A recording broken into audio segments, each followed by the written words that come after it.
एक ही आरोप में आरोपित दो व्यक्तियों में जब एक के खिलाफ जांच हो रही है, दूसरे के खिलाफ नहीं हो रही है, एक खिलाफ कार्रवाई की तलवार लटक रही है, दूसरे के ऊपर नहीं लटक रही है, तो ऐसी परिस्थिति में प्रश्न उठना वाजिब है कि आखिर एक ही के साथ क्यों।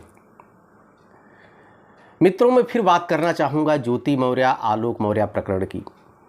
कई दिनों से कुछ मित्र हमसे प्रश्न कर रहे थे, हमारे व्हाट्सएप पे और व्यक्तिगत भी कॉल उन्होंने किया, कमेंट बॉक्स में भी लिखा कि आखिर आप ज्योति मौर्य के ऊपर ही क्यों वीडियो बनाते हैं, मनीष दुबे डिप्टी कमांडेंट जो आरोपी है उसके खिलाफ क्यों नहीं। क्योंकि एक ही आरोप दोनों के ऊपर था, दोनों ही अवैध संबंधों में थे, जैसा आलोक ने कहा, दोनों के ऊपर भ्रष्टाचार का आरोप है, तो आखिर ज्योति को ही क्यों टारगेट बनाते हैं।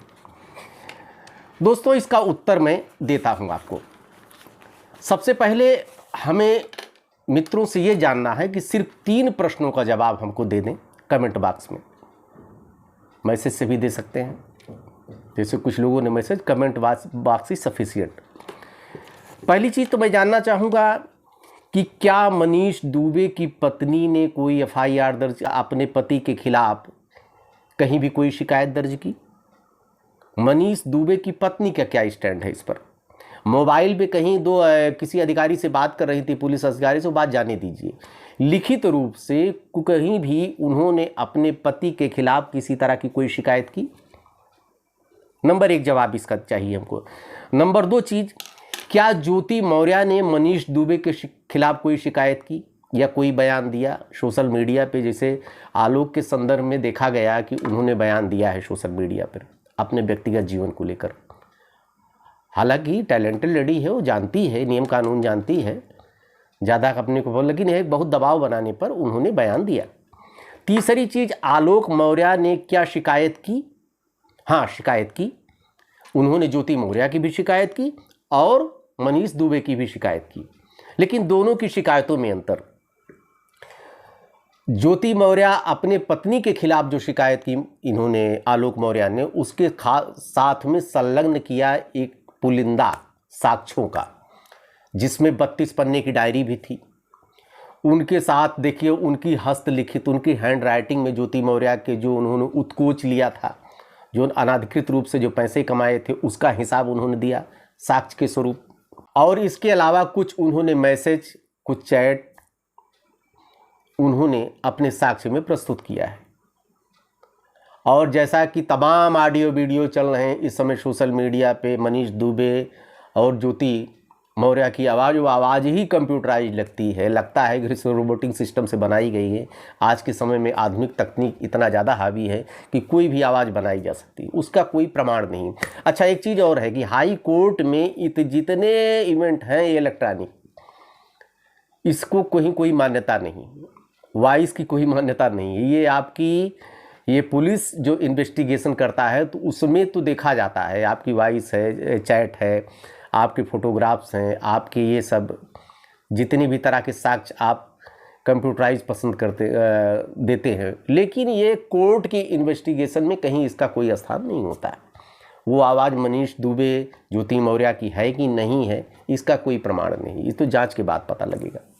और वहीं पर देख लीजिए कि मनीष दुबे के खिलाफ उनके विभाग में शिकायत की अपनी पत्नी के साथ अवैध संबंधों को लेकर, और उनके खिलाफ भ्रष्टाचार को लेकर की, तो एक टिप्पणी दे के चले आए, उसके साथ उन्होंने कोई साक्ष्य नहीं प्रस्तुत किया। और उनको जो भी, चूंकि अब तो शिकायत आज के समय में आप कीजिए तो शिकायत के साथ लगना पड़ता है, उसके साथ पैरवी करना पड़ता है। जितनी तल्लीनता साथ में अपने पारिवारिक कोर्ट में इनका मुकदमा पहले से चल रहा है, और विभागीय जो है जांच समिति अलग से बैठाई दी गई है, वहाँ पर इन्होंने बधिवत अपना वकील खड़ा किया है, इनकी बात कह रहा है कोर्ट में, जांच समिति में इनके डेट लग रही हैं। लेकिन खाली मनीष दुबे के खिलाफ खाली एक इन्होंने पन्ना दिया जिसके लिए उच्च अधिकारियों से आख्या गई और 3-4 महिलाओं को जो हवाला दिया शिकायतें, वो महिलाएं कहाँ पे हैं, आखिर क्यों नहीं आलोक मौर्य की तरह मीडिया पे आ रही, क्यों नहीं अपनी बात कह रही हैं। कोई साक्ष्य नहीं है, कोई प्रमाण नहीं, भ्रष्टाचार का कहीं भी कोई आरोप उनके ऊपर नहीं लगाया गया है। एक अधिवक्ता है, माननीय उच्च न्यायालय के वरिष्ठ अधिवक्ता हैं, वो कह रहे हैं कि करोड़ का मकान बना लिया इन्होंने, 2 करोड़ का मकान बना लिया, लखनऊ में कहाँ से बना रहे। एक मास्टर भी आज के समय में 50 लाख रुपया लोन उसको मिल जाता है। 1 करोड़ 2 करोड़ क्या चीज़ है आज के समय, वो भी गस्टेड अधिकारी के लिए। इतना तो वेतन होता, 50 लाख रुपया तो वैसे भी मिल जाता है। आय से अधिक संपत्तियों की जांच हो, हाँ ये हो सकती है, लेकिन उसके खिलाफ कोई पुख्ता शिकायत होनी चाहिए। लेकिन नहीं, आलोक मौर्य अपनी पत्नी के खिलाफ लोटाडोरी लेकर लगे हैं। मतलब क्या सारे साक्ष्य प्रस्तुत किए। जब साक्ष्य प्रस्तुत किए भैया, आपने पैरवी किया, तो वो ज्योति मौर्य के खिलाफ जांच हो रही है। मनीष दुबे के खिलाफ जब आपने एक भेज दिया, वो भी जांच भी हमको लगता है अब पुंजित कर दी गई होगी। कोई जब साक्ष्य नहीं मिले, विभागीय जांच आखिर कहाँ से कर दी जाए। और एक कोर्ट के आर्डर का भी हवाला दे देंगे अब आपको। माननीय उच्च न्यायालय ने एक आदेश दिया था, हमारा जो कानून है उसके बारे में सर चर्चा करूंगा। अब उसके बाद सारे आपके सवालों के जवाब अपने आप मिल जाएंगे। आगे कोर्ट का आदेश सुनिए। गैर मर्द के साथ गैर स्त्री बना सकती है शारीरिक संबंध, फिजिकल रिलेशन में रह सकती है, और गैर मर्द भी गैर स्त्री के साथ फिजिकल रिलेशन में रह सकता है। पति नहीं है पत्नी का मालिक, पत्नी उसकी अर्धांगिनी तो हो है, किंतु उसकी शरीर का वो मालिक नहीं है। सुप्रीम कोर्ट के महत्वपूर्ण विनिश्चय का संदर्भ अगर लें तो आईपीसी की धारा 497 में व्यभिचार संबंधी कानून को महिला सम्मान के विपरीत बताया गया है। उच्चतम न्यायालय ने कहा है कि महिलाओं को हमेशा सम्मान मिलना चाहिए। चीफ जस्टिस दीपक मिश्रा जी ने भी की अगुवाई वाली बेंच ने कहा है कि हमारे लोकतंत्र में की खूबी है तुम और हम पर आधारित है। सुप्रीम कोर्ट ने व्यभिचार संबंधी कानून 497 जो 150 वर्षों से चला आ रहा था, उसको अपराध के दायरे से बाहर कर दिया। मतलब अब गैर पुरुष गैर स्त्री का शारीरिक संबंध अपराध की श्रेणी में आता ही नहीं। ये मैं नहीं कह रहा हूँ, ये सुप्रीम कोर्ट का ये विनिश्चय कह रहा है। धारा 497 कह रही, इसको आप लोग अध्ययन कर लीजिए जो हमारे ऊपर विश्वास न करते हो। जस्टिस चंद्रचूड़ ने एडल्टी कानून के बारे में 4 कदम और आगे बढ़ के उन्होंने कह दिया। उन्होंने कहा, यहाँ तक कह दिया कि महिलाओं को उनकी यौन इच्छाओं से वंचित नहीं किया जा सकता है। शादी के बाद भी वो गैर पुरुष से संबंध बना सकती। बोलो बजरंगबली की जय। अब रह क्या गया? अब प्रश्न यह उठता है कि हमारी पत्नी हमारे ही सामने अपने पुरुष मित्र के साथ आएगी, ड्राइंग रूम में रहेगी, बातचीत करेगी, उसके साथ घूमेगी, हम चश्मा लगा के क्या देखें? कुछ मित्र मजाक कर रहे थे, भैया क्या हम लोग खाली इतने कर सकते हैं कि पत्नी हमारी चाहे जहाँ घूमे, हमारा पति चाहे जहाँ घूमे, चाहे जिसके साथ संबंध बनाए, क्या हम देखें? महोदय नहीं, अपराध के दायरे में नहीं आता है, इस पर दंडित नहीं किया जा सकता है। लेकिन हमारे यहाँ हिंदू विवाह अधिनियम 1954 में जारता, मतलब अगर कोई पत्नी आपकी चरित्रहीन है, पति चरित्रहीन है, तो ये तलाक का आधार आपके बन सकता है, बिल्कुल बनेगा। आप तलाक ले सकते हैं, लेकिन उसको पनिश नहीं किया जा सकता। अब ऐसा कानून मेरे यहाँ बन चुका है।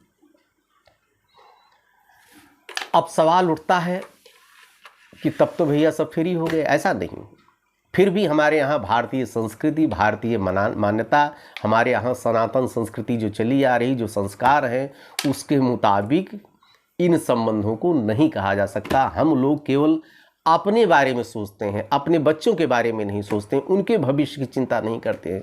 चूँकि हमारी संस्कृति ये है, हालांकि सुप्रीम कोर्ट के विनिश्चय पर, सुप्रीम कोर्ट के निर्णय पर कोई टीका टिप्पणी नहीं की जा सकती। वो तथ्यों पर आधारित होता, संवेदनाओं का महत्व नहीं होता है। इशारे जो आपकी मूल आवश्यकता है उस पर आधारित होता है, जो मौलिक आपके अधिकार दिए गए हैं उसकी व्याख्या तो अलग करेंगे। लेकिन हमारे यहाँ जो सामाजिक मान्यता है, जो हमारे सामाजिक मूल है, जो सनातन संस्कृति है, जो हिंदू विवाह अधिनियम हमारा कहता है, ये उसके विपरीत है। आप गैर पुरुष गैर स्त्री के साथ संबंधों में हैं तो तलाक हमसे ले लीजिए भैया, जयराम की आप जाइए, क्योंकि हमें आगे अपने बच्चों का भविष्य भी देखना है, अपने परिवार को भी देखना है। इसलिए ये तलाक का आधार बनेगा, लेकिन इसके लिए कोई पनिशमेंट नहीं। अब मैं आता हूं उस मुद्दे पर जिसमें मैंने बात शुरू किया था। अब यहां पर इतनी चर्चा करने के बाद बताइए कि मनीष दुबे कहां से दोषी है। उनकी पत्नी कुछ बोल ही नहीं रही। ज्योति मौर्य ने अपने पति के खिलाफ तो स्टेटमेंट खूब दिया, भला बुरा खूब किया, कहा, मोबाइल पर भी कहा, वीडियो भी वायरल हुआ, मीडिया के सामने भी कहा, लेकिन मनीष दुबे की पत्नी अपने पति के खिलाफ कुछ कह ही नहीं रही। ज्योति मौर्य अपने मनीष दुबे के खिलाफ कुछ कह ही नहीं रही। भ्रष्टाचार के जो आरोप उनके ऊपर लगाया गया है वो भी मौखिक, कोई उसके साथ कोई साक्ष्य नहीं दिया गया। जो 4 महिलाएं शिकायत की थी वो सामने आ ही नहीं रही। तो विभाग में नोटिस जारी होती है, जो शिकायत करता है उसको आना पड़ता है, अपनी शिकायत दर्ज कराना, उसको सशरीर आना पड़ेगा अपनी आईडी के साथ में। 1-2 बार में नहीं आता है तो उस शिकायत को पुंजित कर दिया जाता है। अब बताइए मनीष दुबे का क्या किया जाए। हालांकि मनीष दुबे के कर्मों को मैं कहीं से समर्थन नहीं करता हूं, उन्होंने बहुत गलत किया, लेकिन जब कोई साक्ष्य नहीं है तो किया ही क्या जा सकता है। और ज्योति मौर्य के खिलाफ उनके पतिदेव लगे हुए हैं। अभी 22 सितंबर को फिर डेट लगी है। अब देखिए आगे क्या होता है। शायद हमारी इतनी चर्चा के बाद आप लोगों को, आपसे जो हमसे शिकायत थी, कुछ लोग उसको जाति से भी एंगल भी बना रहे थे, पता नहीं क्या क्या टिप्पणी कर रहे थे हमारे ऊपर। उनके सवालों का जवाब यही है कि महोदय, शिकायत के साथ साक्ष्य भी होना बहुत ज़रूरी है। अगर साक्ष्य आपके नहीं है तो शिकायत का कोई मतलब नहीं। आप लोग देखते रहिए अयोध्या दर्पण, शायद आपकी शिकायतों का जवाब आपको मिल गया होगा। जो कह रहे थे कि मनीष दुबे के ऊपर वीडियो बनाइए, लो मैंने बना दिया। ढेर सारी शुभकामना। देखते रहिए अयोध्या दर्पण।